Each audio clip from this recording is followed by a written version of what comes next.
Turn the Ship Around. A True Story of Turning Followers into Leaders, by L. David Marquet. Introduction. Imagine this for a moment. You're standing on the bridge of a multi-billion-dollar nuclear submarine. A warship. Deep beneath the waves of the Pacific Ocean. You are the captain. Every single person on this vessel has been trained to follow your orders without question. Your word is law.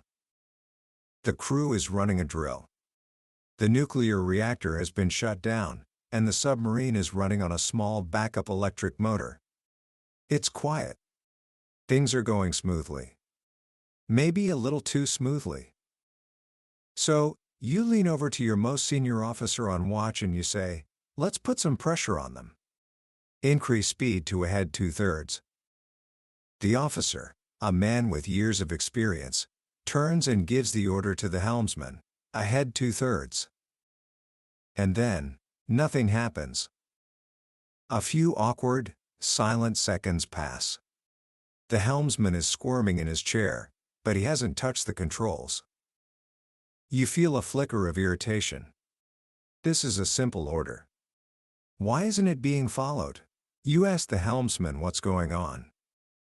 Without turning around, the young man says, "Captain, there is no ahead 2/3 on this motor."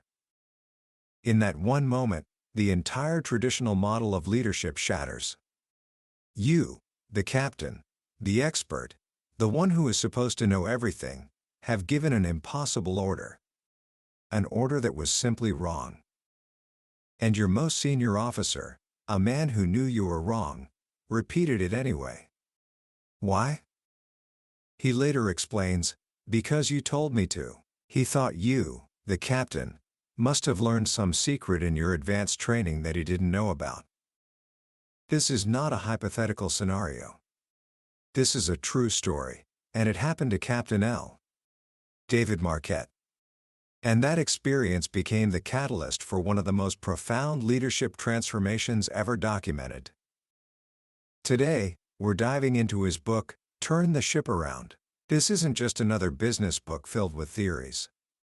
This is a gripping, real-life account of how one man, faced with commanding the worst submarine in the U.S.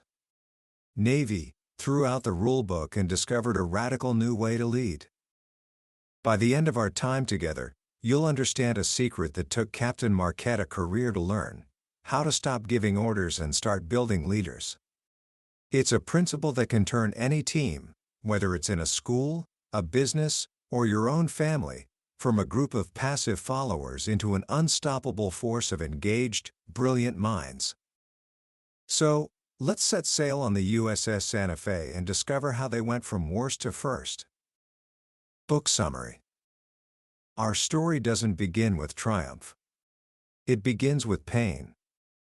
Long before David Marquet ever set foot on the celebrated USS Santa Fe, he was a young, ambitious officer who thought he understood leadership. He had graduated at the top of his class from the Naval Academy. He was a technical expert. He knew the books, the rules, the procedures. And on his tour aboard a submarine called the USS Will Rogers, he failed. Utterly. The Will Rogers was a dispiriting place. It operated under a strict, top-down, command and control system. Marquet arrived wanting to change that. He wanted to empower his team. He tried to give his sailors more control, more decision-making authority.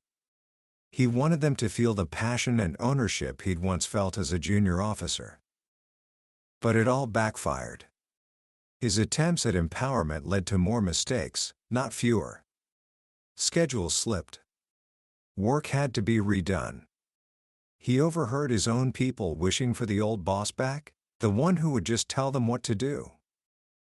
Frustrated and defeated, Marquet gave up. He reverted to the old way. He started micromanaging, approving every decision, taking back the authority he had tried to give away. He was miserable, his crew was miserable, and the submarine was a graveyard for careers. He felt like a failure and was ready to leave the Navy for good. He couldn't figure it out. Why did his good intentions lead to such disastrous results? That question haunted him for years. He believed that people are born to be active, to take initiative. So why do we build organizations that seem designed to crush that spirit? He realized that empowerment programs were a paradox.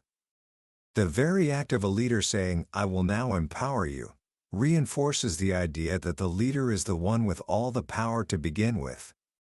It's fundamentally disempowering. He was grappling with this when he got the assignment of a lifetime: command of his own submarine, the USS Olympia. For an entire year, he trained for this specific ship. He memorized every pipe, every system, every switch. He studied the crew, the ship's history, its schedule. In the Navy's leadership model, the captain's technical expertise is the foundation of his authority. Marquet was going to be the expert, the hero captain who knew all the answers. The Olympia was a good ship. It ran on the standard leader-follower model, and it worked. The crew was confident. Things were predictable. Marquet resigned himself to making small, incremental changes. A radical new approach would be too risky on a ship that was already performing well. Then, 5 days before he was scheduled to take command, while on a cruise with his wife, he got a phone call. A crackly voice on the other end of the line told him his orders had been changed. He would not be taking command of the Olympia. Instead, he was being sent to the USS Santa Fe. The Santa Fe was the opposite of the Olympia. It was a ship they joked about in training. It was the worst performing submarine in the entire fleet. Its crew was demoralized. Its retention rate was abysmal. Only a handful of sailors chose to re-enlist. It had a reputation for failing inspections and being unable to get underway on time. And here's the crucial part: the Santa Fe was a different class of submarine. All the technical knowledge Marquet had spent a year memorizing was for the wrong ship. The reactor was different. The weapons systems were different. The layout was different. In an instant, the very foundation of his leadership, his technical competence, was pulled out from under him. He was being sent to fix the worst ship in the fleet, and he didn't know how the ship worked. He could not be the hero captain who gave all the orders, because he didn't know the right orders to give. It was a crisis. But it turned out to be the greatest gift of his career. When Marquet first walked onto the USS Santa Fe, the atmosphere was thick with defeat. He walked through the narrow passageways, greeting crew members. Most of them mumbled, stared at their shoes, and avoided eye contact. They had been told over and over again that they were the worst, and they believed it. There was one encounter that crystallized the entire problem. He stopped to chat with a petty officer in the engine room, a young man considered to be a budding leader. Marquet asked him a simple, open-ended question: "So, what do you do on board?" The sailor replied instantly, with a cynical tone that cut right through him: "Whatever they tell me to do." Whatever they tell me to do. That was it. That was the disease. The entire crew, 135 men, had been reduced to a state of passive obedience. Their job wasn't to think, to solve problems, or to take initiative. Their job was to wait for instructions from the vague, faceless authority at the top. This was the leader-follower model in its most toxic form. It had turned a ship full of capable sailors into a crew of passengers. Marquet started seeing it everywhere. He saw it in the absurdly long approval process for a simple leave request, where a sailor's form had to be signed by 7 different people. He saw it in the way messages were routed, with the captain and executive officer adding notes telling department heads how to do jobs they already knew how to do, stripping them of any decision-making opportunity. Everything on the ship was designed to reinforce one idea: the people at the top think, and everyone else does. This was the same environment that had crushed him on the Will Rogers. But this time was different. This time, he didn't have the crutch of technical expertise. He couldn't fall back on just giving orders. He had no choice but to try something new. He had to rely on his crew. His ignorance became his greatest asset. He started walking around the ship, not to inspect, but to learn. He started asking questions, not to test his crew, but because he genuinely didn't know the answers. What does this do? Why is it designed that way? What are you working on? He decided that his mission wouldn't be to fix the ship's technical problems. His mission would be to fix the way the people on the ship interacted. And that meant he had to deconstruct the leader-follower model, piece by piece. The first and most important change was to give control. It started with that phrase that had haunted him since his early days, "I intend to." He made a vow to himself, he would never give an order again, unless it was an emergency. Instead, he would expect his officers to come to him and state their intentions. Instead of an officer asking, "Captain, request permission to submerge the ship?" a question that places all responsibility on the captain, they would now say, "Captain, I intend to submerge the ship." This wasn't just a trick of language. It was a profound psychological shift. The person saying "I intend to" has already thought through the problem, weighed the options, and taken ownership of the decision. They are no longer a follower asking for instructions, they are a leader declaring their plan. At first, Marquet was the one who struggled with it. He was worried someone would intend to do something while he was asleep and he wouldn't be fully aware. But he committed to the process. He would simply reply, "Very well." Soon, this phrase permeated the entire ship. It forced everyone, at every level, to think like a leader. They had to anticipate problems, prepare solutions, and articulate their plans. The ship wasn't being run by one captain giving orders anymore. It was being run by 135 leaders, all actively engaged in the mission. The ship itself became a leadership development program. But giving control isn't enough. Marquet had learned that the hard way on the Will Rogers. Giving control without ensuring people are capable of making good decisions is just chaos. So, the second pillar of his new model was competence. This led to another revolutionary change.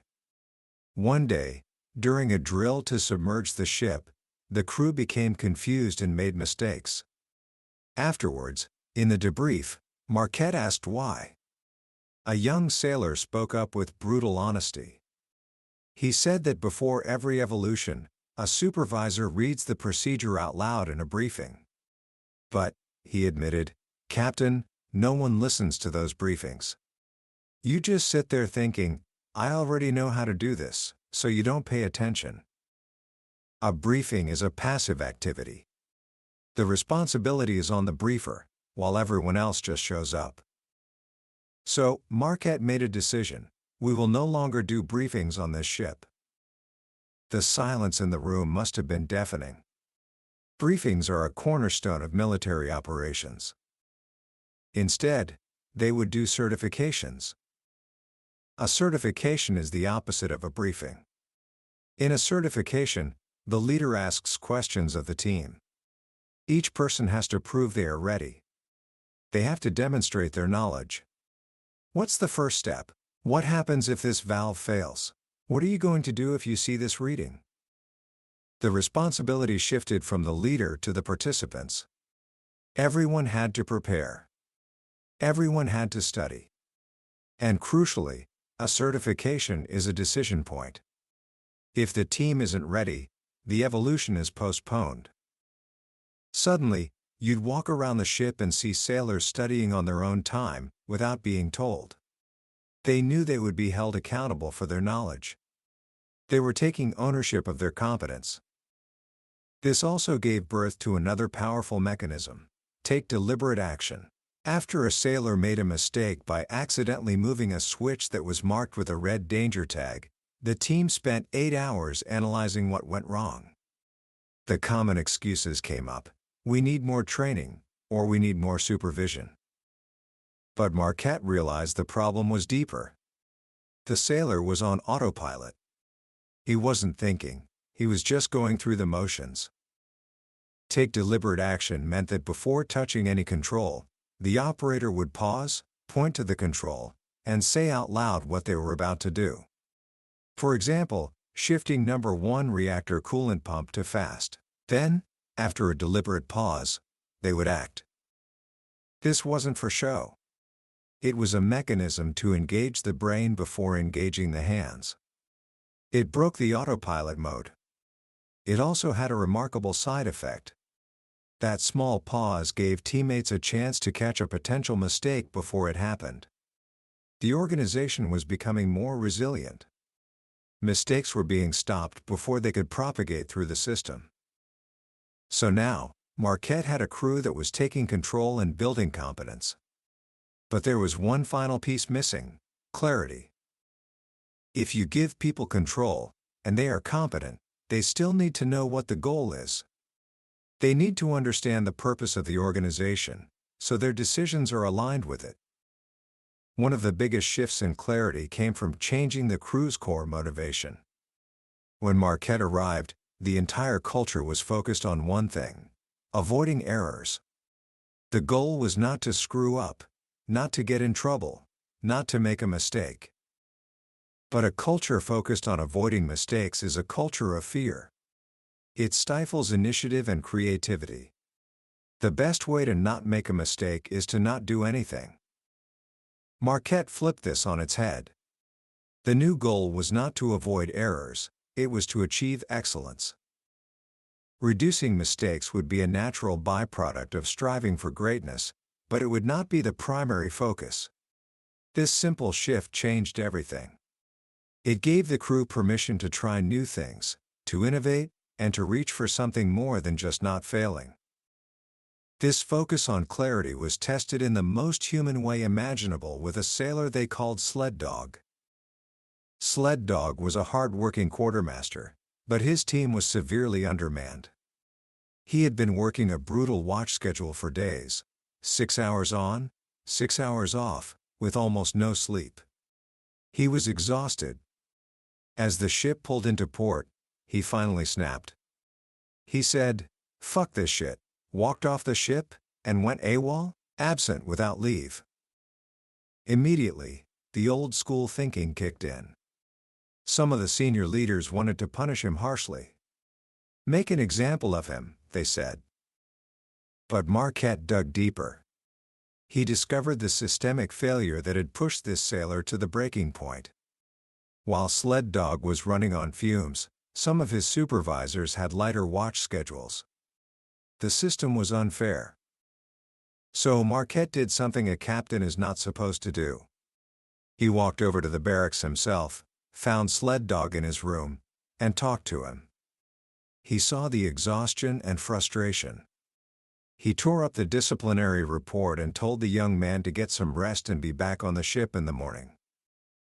He then went back and held his senior leaders accountable, reminding them that their first responsibility was to take care of their people. It sent a powerful message: on the Santa Fe, people mattered. The crew knew their captain had their back. And that built a level of trust and loyalty that you can't command. The Santa Fe never had another sailor go AWOL in the 3 years Marquet was in command. The ultimate proof of this new model, leader, as he came to call it, arrived in the dead of night. The Santa Fe was on the surface, positioned to pick up a team of Navy SEALs. It was a tense, high-stakes operation. Suddenly, the ship started drifting into shallower water. Marquet, seeing this on the digital chart, rushed into the darkened control room. Based on what he saw, he believed the ship needed to reverse direction. He shouted, "That's wrong. We need to back." There was a half-second of silence. Then, a voice came out of the darkness. It was Sled Dog, the same sailor who had gone AWOL months before. He said, "No, Captain, you're wrong." Marquet was stunned into silence. He took a moment, looked again at all the ship's instruments, and realized the young sailor was right. The ship was moving in a way the simple arrow on the screen didn't capture. If the crew had followed his incorrect order, they might have run aground or missed the seals entirely. A young, junior sailor had felt safe enough, confident enough, and clear enough on the mission to publicly correct the captain of a nuclear submarine. In that moment, Marquet knew they had done it. They had turned the ship around. The results speak for themselves.